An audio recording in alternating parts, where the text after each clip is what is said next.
Hello guys, welcome back to my YouTube channel. Welcome back to another video after a very long time. Student content chesi nenu chala time అయిపోయింది. But here I am with another very interesting subject which has been very popular on my channel every single year anamata. So enti ante UK రావచ్చా రావద్దా ఆ question is అది ఎట్లాంటి question అంటే ఎప్పుడు relevant ఉంటుంది అనమాట question. So today's topic నేను చాలా కొన్ని సెగ్మెంట్స్ కవర్ చేయబోతున్నాను. Which is job market cover చేద్దాము, రెంట్ కవర్ చేద్దాము, తర్వాత అకామిడేషన్స్ దొరుకుతున్నాయో లేదో కవర్ చేద్దాము, పార్ట్ టైం జాబ్స్ దొరుకుతున్నాయో లేదో కవర్ చేద్దాము, ప్రైజెస్ ఇంక్రీజ్ కవర్ చేద్దాము, అండ్ ఆల్సో ఇంకొన్ని వేరియస్ టాపిక్స్ దీని చుట్టుపక్కల అన్ని కవర్ చేద్దాం అనమాట ఇవాళ వీడియోలో. So without delay let's get into the video. First and foremost topic job మార్కెట్కి వచ్చేస్తే, జాబ్ మార్కెట్ ఎలా ఉంది ఇక్కడ, అసలు స్పాన్సర్షిప్ దొరుకుతుందా లేదా అనేది చాలా మందికి ఉన్న క్వశ్చన్ ప్రస్తుతం. స్పాన్సర్షిప్స్ దొరుకుతున్నాయండి, బట్ మనకి దొరుకుతాయా దొరకవా అనేది ఇంకా ఇట్ ఈస్ నాట్ గ్యారంటీడ్. నేను పక్క ఆనెస్ట్గా మాట్లాడతాను. You have seen my previous videos as well. నేను ఇట్లా షుగర్ కోట్ చేసేదే చెప్పను, ఎందుకంటే స్ట్రగుల్ చేసే వాళ్ళు స్ట్రగుల్ చేస్తున్నారు, కింద పైన పడుతున్నారు జనాలు ఇక్కడ స్పాన్సర్షిప్ కోసం. సో నేను చాలా ఈజీ ఇట్లా వచ్చి మీరు ఇట్లా రాగానే మీకు స్పాన్సర్షిప్ వచ్చేస్తుంది అని అయితే నేను చెప్పను. Same applies to part time jobs as well. Part time jobs దొరకడం చాలా అంటే చాలా కష్టంగా ఉంది. దొరికే వాళ్ళకి దొరుకుతున్నాయండి, దొరకట్లేదని చెప్పట్లేదు. సో ఎట్లాంటి వాళ్ళకి దొరుకుతున్నాయి అంటే, ఎవరైతే వాళ్ళ స్కిల్స్ డెవలప్ చేసుకుంటున్నారో, ఎవరైతే వాళ్ళని వాళ్ళు ప్రెజెంటబుల్గా మార్చుకుంటున్నారో, పాలిష్ చేసుకుంటున్నారో, ప్రాపర్గా స్పీకింగ్ స్కిల్స్, మీ కాన్ఫిడెన్స్ లెవెల్స్, మీరు ఎట్లా మిమ్మల్ని మీరు ప్రెజెంట్ చేసుకుంటున్నారు, అసలు మీకు పని వచ్చా రాదా, ఇవన్నీ వాళ్ళు అబ్జర్వ్ చేస్తారు. సో ఫస్ట్ అండ్ ఫార్మోస్ట్ అసలు మీరు ప్రాపర్గా ఒక సెంటెన్స్ కన్స్ట్రక్ట్ చేసి మాట్లాడలేరు అన్నప్పుడు మీకు వాళ్ళు జాబ్ ఎట్లా ఇస్తారు? ఇవ్వరు కదా. సో బేసిక్లీ అదే జరుగుతుంది. నేను మీకు ఇంత కాన్ఫిడెంట్గా ఇవే పాయింట్స్ ఎందుకు చెప్తున్నాను అంటే, నేను ప్రస్తుతం మా కంపెనీలోనే హైర్ చేసుకుంటున్నాను అనమాట. నేను బేసిక్లీ ఇప్పుడు హెడ్ హోస్ట్ లాగా ఉన్నాను. సో ట్రయల్ షిఫ్ట్కి వచ్చే వాళ్ళని నేను కూడా ఎగ్జామిన్ చేస్తున్నాను. సో ఎందుకంటే నేను సీనియర్ పొజిషన్లో ఉన్నా కాబట్టి నన్ను కూడా అడుగుతారు వాళ్ళు మీకు నచ్చారా లేదా అని. సో నా టీంలో నేను ఎట్లాంటి వాళ్ళని తీసుకోవాలనుకుంటానంటే, who is very confident in their ability to work, who is very good at speaking, who is very confident, who is very good at speaking. తర్వాత ఇంగ్లీష్ బాగా వచ్చింది. ఇంగ్లీష్ బాగా అంటే మీరు మరీ ఇట్లా బ్రిటిష్ యాక్సెంట్ మాట్లాడాలని కాదు, ప్రాపర్గా ఒక సెంటెన్స్ కూడా మీకు కన్స్ట్రక్ట్ చేయడం రావట్లేదు అన్నప్పుడు ఇట్ ఈస్ వెరీ డిఫికల్ట్ ఇక్కడ ప్రస్తుతం జాబ్ మార్కెట్లో. మీ రెజ్యూమేలో ఏం రాస్తుంది ఏం రాసలేదు అనేది ఎవరు చూడరండి. మిమ్మల్ని ట్రయల్ షిఫ్ట్కి పిలుస్తారు ఫస్ట్. ఇక్కడ ప్రాసెస్ చెప్తున్నాను. ట్రయల్ షిఫ్ట్కి వచ్చినప్పుడు మిమ్మల్ని మీరు ఎట్లా ప్రెజెంట్ చేసుకుంటారు అనేది ఇంపాక్ట్ ప్లే చేస్తుంది అనమాట. So most important thing is how do you speak to people, how confident you are. అసలు మీరు హెడ్ టు టో ఎట్లుంది మీ బాడీ లాంగ్వేజ్ అనేది చూస్తారు. సో నేను ఇచ్చే సజెషన్ ఏంటి అంటే, ఇక్కడికి రావాలి లేకపోతే ఏ అబ్రాడ్ కంట్రీ కన్నా మూవ్ అవ్వాలి అనుకునే ముందర మిమ్మల్ని మీరు ఎట్లా మార్చుకోగలరు అనేది చూసుకోవాలి.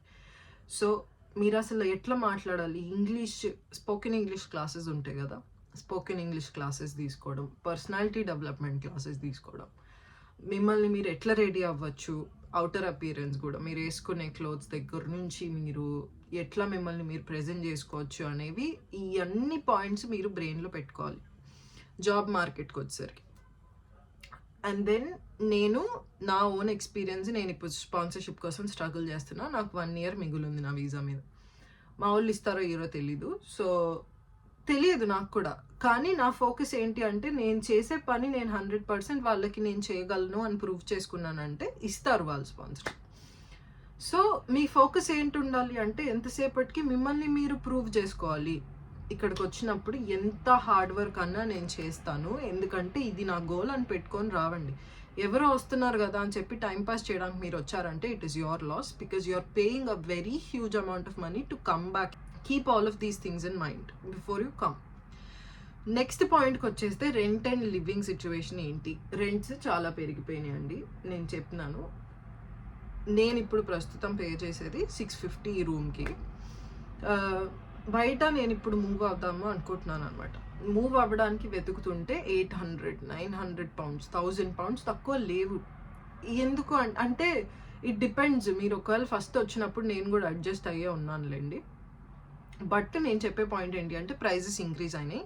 అకామిడేషన్ దొరకడం అయితే దొరికిపోతుంది, ఈజీగానే దొరుకుతుంది. కానీ రెఫరెన్స్ చెక్స్ చేస్తున్నారు ఈ మధ్య. జాబ్స్కి కూడా రెఫరెన్స్ చెక్స్ చేస్తున్నారు, రెంట్కి కూడా రెఫరెన్స్ చెక్స్ చేస్తున్నారు. మీ దగ్గర ఎంత బ్యాంక్ బ్యాలెన్స్ ఉంది అనేది కూడా చూస్తున్నారు. మీ బ్యాంక్ స్టేట్మెంట్, మీ పాస్పోర్ట్, మీ రెసిడెన్స్ పర్మిట్, సో ప్రతి ఒక్కటి వాళ్ళు చెక్ చేశాకే మీకు ఇల్లు అనేది కూడా ఇంత ప్రాసెస్ ఉందన్నమాట ఇల్లు తెచ్చుకోవడానికి కూడా. సో అదొక పాయింట్ మీరు గమనించాలి. అండ్ ఆల్సో నేను ఇవన్నీ నా ఎక్స్పీరియన్స్లోంచి చెప్తున్నాను, నాకు తెలిసిన వాళ్ళ ఎక్స్పీరియన్స్లోంచి చెప్తున్నాను. నన్ను ఏదో తప్పుకు తీసేసుకొని నేనేదో డిమోటివేట్ చేస్తున్నాను అని అనుకోవద్దు, నేను ముందే చెప్తున్నాను. అండ్ దెన్ నెక్స్ట్ థింగ్ వచ్చేస్తే ప్రైజెస్ ఇంక్రీజ్ అయినాయి, గ్రాసరీస్ ప్రైజెస్ ఇంక్రీజ్ అయినాయి. నాకు ఇప్పుడు ఫర్ ఎగ్జాంపుల్ నేను 10 ఐటమ్లు 5 పౌండ్లకు తెచ్చుకునేదాన్ని నేను వచ్చినప్పుడు 2 years బ్యాక్. ఇప్పుడు I'm paying 20 pounds for the same 10 items అనమాట. సో ప్రైజెస్ ఇంక్రీజ్ అయినాయి ఇన్ఫ్లేషన్ వల్ల, లేకపోతే లివింగ్ కాస్ట్స్ వల్ల, డే టు డే దీనివల్ల, ఎకానమీ వల్ల ప్రైజెస్ అయితే ఇంక్రీజ్ అయినాయి. ఇంకొక విషయం ఏంటి అంటే యూనివర్సిటీ ప్రైజెస్ కూడా ఇంక్రీజ్ అయినాయి. 3.1% ఇంక్రీజ్ అయినాయి యూనివర్సిటీ ప్రైజెస్. సో మీరు పే చేసేది కూడా మీరు బ్రెయిన్లో పెట్టుకోవాలి. ఒకవేళ మేము ఫర్ ఎగ్జాంపుల్ నేను ఇప్పుడు 13 lakhs 15 lakhs పే చేస్తున్నాను యూనిక్ అంటే నాకు దానికి రిటర్న్ వస్తుందా లేదా నాకు గ్యారంటీ లేనప్పుడు it is a risky step to get in to. So be careful about the decisions that you're making. Next thing I want to mention is, చాలామంది universities choose చేసుకునేటప్పుడు చాలా మిస్టేక్స్ చేస్తున్నారు. ఏజెన్సీ వాళ్ళ ద్వారా వాళ్ళు చెప్పిన యూనివర్సిటీస్ చూస్ చేసుకుంటున్నారు. ఆ యూనివర్సిటీస్ మంచివా కాదా మీకు తెలియదు, మీరు వాళ్ళు ఏదో గుడ్డికి చెప్తున్నారు కదా అని చెప్పి మీరు గుడ్డికి ఫాలో అయిపోతున్నారు. ఏంటంటే వాళ్ళకి కమిషన్ వస్తుందండి, మీకేమొస్తుంది? ఏం రాదు కదా. నేను ఏజెన్సీస్ ద్వారా వెళ్ళొద్దు అని చెప్పట్లేదు, వెళ్ళండి. బట్ మీ ఓన్ రీసెర్చ్ మీకు ఎప్పుడు ఉండాలి. అసలు నేను ఏ యూనివర్సిటీకి వెళ్తున్నాను, ఆ యూనివర్సిటీ ర్యాంకింగ్ ఏంటి, అక్కడ టీచింగ్ ఎట్లా ఉంది, అసైన్మెంట్ మోడల్ ఎట్లా ఉంది, అసలు ఎగ్జామ్స్ ఉన్నాయా లేదా, అసైన్మెంట్స్ ఉన్నాయా లేదా, ఎట్లా ఉన్నారు జనాలు, ఏంటి రివ్యూస్ ఉంటాయి, అలుమ్నై రివ్యూస్ ఉంటాయి యూనివర్సిటీ గురించి. అన్నీ రీసెర్చ్ చేయకుండా మీరు వాళ్ళు ఎవరో చెప్పిన దాని మీద బేస్ అయ్యి రావద్దు. మీ ఓన్ రీసెర్చ్ మీకు 100% ఉండాలి. మీ ఓన్ లిస్ట్ ఆఫ్ యూనివర్సిటీస్ మీకు 100% ఉండాలి. మీరు అప్లై చేసేటప్పుడు టాప్ 5 యూనివర్సిటీస్ మీకు మీరు చేసే కోర్స్కి వాల్యూ ఉందా లేదా ఆ యూనివర్సిటీ ఇచ్చే సర్టిఫికేట్ చూసుకోండి, అప్పుడు మీరు అప్లై చేయండి. Next most important thing I want to mention is mental health. ఇక్కడికి వచ్చాక చాలామంది డిప్రెషన్లోకి వెళ్ళిన వాళ్ళు ఉన్నారు, చాలామంది చాలా లో అయిపోయి ఉన్న వాళ్ళు ఉన్నారు, బెంగలో బతుకుతున్న వాళ్ళు ఉన్నారు. ఒకటండి, మీరు ఫస్ట్ వచ్చేటప్పుడు ఊపులో వచ్చేసి ఇక్కడికి వచ్చాక మీకు బెంగ అనిపిస్తుంది. అట్లా అని చెప్పి యూ షుడ్ నాట్ బికమ్ లో. ఎందుకంటే మీరు ఒక గోల్ పెట్టుకొని వస్తున్నారు కదా ఇక్కడికి, ఆ గోల్ మీదే ఫోకస్ ఉండాలి తప్ప మేమేదో మా పనులు మేమేం చేసుకోవాలి. నేను చాలామంది యూట్యూబ్ వీడియోలు చూశాను, నాకు చిరాకు వస్తుంది కొంతమంది వీడియోలు చూస్తే. ఎందుకంటే ఇక్కడికి వచ్చి కంప్లైంట్ స్టార్ట్ చేస్తారనమాట. అమ్మ పొద్దునే లేవాలి, నా పనులు నేనే చేసుకోవాలి, అదేదో సింపతి కోరుకుంటున్నట్టు. మీ పనులు మీరే చేసుకోవాలని తెలిసే వచ్చారు కదా. సో నేను తప్పుకు తీసుకోవద్దు నన్ను, నేను నా పర్సనల్ ఒపీనియన్ చెప్తున్నాను. సో మీ పనులు మీరే చేసుకోగలిగితేనే రండి, ఇక్కడికి వచ్చాక బెంగాల్ పెట్టుకోవద్దు. ఉంటుంది ఆ మిస్ అవుతున్నాను, నేను ఫ్యామిలీతో ఉన్నాను, అప్పటిదాకా చాలా ప్యాంపర్ చేశారు, మా అమ్మమ్మ నా పనులన్నీ చేసేది, తర్వాత వండి పెట్టే వాళ్ళు ఉండేవాళ్ళు, ఇది ఉండేది అది ఉండేది ఉంటాయి అవన్నీ. బట్ అవన్నీ మీరు ఓవర్కమ్ చేస్తేనే మీరు స్ట్రాంగ్ ఉన్నట్టు కదా. సో మిమ్మల్ని మీరు ఎంత స్ట్రాంగ్ చేసుకోగలిగితే అంత స్ట్రాంగ్ చేసుకోండి. ఒకవేళ ఇక్కడికి వస్తున్నాము అని ఫిక్స్ అయ్యారు అంటే మటుకి మిమ్మల్ని మీరు స్ట్రాంగ్ ఉంచుకోవాలి. ఏం జరిగినా కూడా, ఎట్లాంటి సిచ్యువేషన్ వచ్చినా కూడా నేను ఫేస్ చేస్తాను దాన్ని అని బ్రెయిన్లో చాలా అంటే చాలా స్ట్రాంగ్గా అనుకొని రండి, అంతే. Most simplest trick to live in UK is to make your brain the strongest weapon that you got. Health దగ్గరకు వచ్చేస్తే ఇక్కడ చాలా హార్డ్ వర్క్ చేయాల్సి వస్తుందండి. But at the same time you have to take care of your own health. And also health కేర్కి వచ్చేస్తే NHS appointments దొరకడం ఇంకా సేమ్ సిచ్యువేషనే ఉంది. ఒకవేళ ఎవరికైనా చాలా అంటే చాలా సీరియస్ హెల్త్ ఇష్యూస్ ఉంటే UK is not the best place for you, because health care అనేది ఒక హెడ్ఏక్ అనమాట ఇక్కడ బేసిక్లీ. ఎందుకంటే నాకు GP దగ్గరికి వెళ్ళాలి కొన్ని పర్సనల్ రీజన్స్ వల్ల. సో వెళ్దాం అనుకొని బుక్ చేసుకుంటుంటే అసలు 2-3 వీక్స్ దాకా నాకు అపాయింట్మెంట్సే లేవు. సో అదొకటి ఇష్యూ అనమాట. మీరు ఒకవేళ చాలా సీరియస్ హెల్త్ ఇష్యూస్ ఉన్నాయి మీకు, అండ్ మీకు కాన్స్టెంట్ సూపర్విజన్ అవసరము డాక్టర్స్ దగ్గర నుంచి అంటే మటుకి UK is not the place for you, because health care is not nice here. అది I can tell you without a doubt, without any questions. Part time జాబ్స్కి వచ్చేసరికి కూడా మీరు ఎట్లాంటి జాబ్ అయినా నేను చేస్తాను ఇనిషియల్ డేస్లో అనే పెట్టుకోండి. మీకు వైట్ కాలర్ జాబ్స్ దొరకాలి అంటే కొంచెం టైం పడుతుంది, బట్ దొరకవు అని అయితే నేను చెప్పను. నేను రావద్దు అని కూడా చెప్పట్లేదండి. నేనేం చెప్తున్నానంటే consider all of these points before you make a decision. ఇక్కడికి వచ్చి మీరు రిగ్రెట్ అవ్వద్దు ఆ డెసిషన్. సో ఇక్కడికి వచ్చి పార్ట్ టైం చేసుకుంటూ డబ్బులు కట్టేస్తాము మేము లోన్కి అంటే అది కష్టము. ఎందుకంటే ఫర్ ఎగ్జాంపుల్ ఇప్పుడు మీరు 900 pounds, మీరు 20 hours వర్క్ చేయొచ్చు, ఇంకా ఆ రూల్ అయితే మారలేదు. సో ఫర్ ఎగ్జాంపుల్ మీరు ఒకవేళ 900 pounds మీరు సంపాదిస్తున్నారు పార్ట్ టైం నుంచి అంటే మీకు ట్రావెల్ ఖర్చులు పోతాయి, ఫుడ్ ఖర్చులు పోతాయి, ఫోన్ బిల్ పోతాయి, తర్వాత మీ రెంట్ పోతుంది. ఈ కాకుండా ఏమన్నా సేవింగ్స్ పెట్టుకుంటారో అది ఓకే. సో ఇవన్నీ తీసేస్తే పోనీ 700 దాకా మీకు ఇవన్నీ అయిపోయినాయి, పైన 200 మిగులుతాయి మీకు. అప్పుడప్పుడైనా బయట తినాలి అది ఇది అనిపిస్తుంది కదా. మీరు ఒకవేళ అట్లీస్ట్ ఒక EMI పంపించుకుంటాను 100 pounds 200 pounds అంటే ఓకే ఫైన్ కుదురుతుంది. But also it depends on how you manage your money. So మీరు ఎంత రెంట్కి ఉంటున్నారు ఇవన్నీ ఫ్యాక్టర్స్ కూడా యాడప్ అవుతాయి.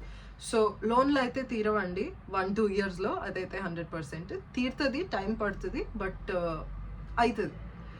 కానీ మీరు రాగానే చేసేయాలి అంటే అది అవ్వని పని. ఎందుకంటే రాగానే జాబ్ దొరికేసి అది ఇది అయ్యడం అవ్వదు. 4 to 6 months మినిమం, లేదా 3 to 5 months మినిమం పడుతుంది జాబ్ రావడానికి. కొంతమందికి రాగానే దొరికేస్తుంది, but it depends on the skill again, and it depends on the right connections and where you're applying platforms.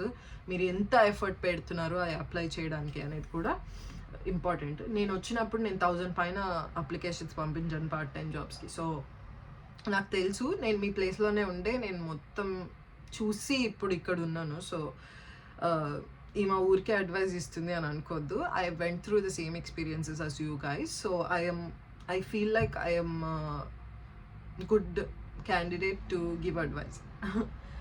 So video ఎండ్కి అయితే వచ్చేసామండి, and I've covered everything that I wanted to talk about, and I feel like I've covered everything that is important for you to make a decision. So ఇంకేమైనా questions ఉన్నాయంటే please do follow me on Instagram and please do text me on Instagram. You have any questions, లేకపోతే comment చేసినా కూడా I will reply to your comments. I hope you find something valuable from this video, and I will see you guys in the next video. Until then, bye bye. All the best to everyone who is aspiring to come to UK. I hope మీరు అన్ని పంచి plan చేసుకొని వస్తారని.